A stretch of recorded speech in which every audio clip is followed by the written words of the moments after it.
Hello spicy drops.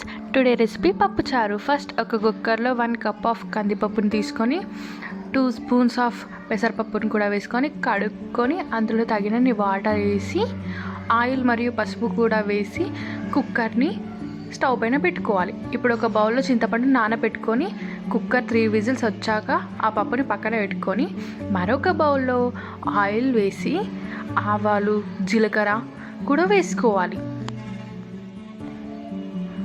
ఇవి వేసుకున్నాక దీంట్లో మిర్చీలు కూడా వేసుకొని ఉల్లిపాయలు కూడా యాడ్ చేసుకోవాలి.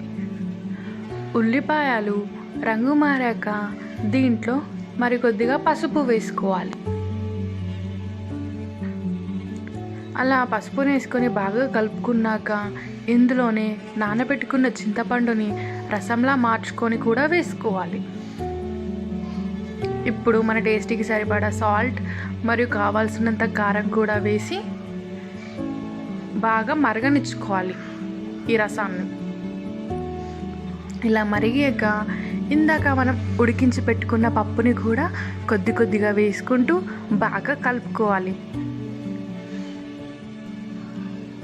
ఇలా చక్కగా కలుపుకున్నాక పప్పుని ఒక 5-10 నిమిషాలు మరగనిచ్చుకొని కొత్తిమీర పుదీనా వేసేసుకుంటే మన వేడి వేడి పప్పుచారు రెడీ.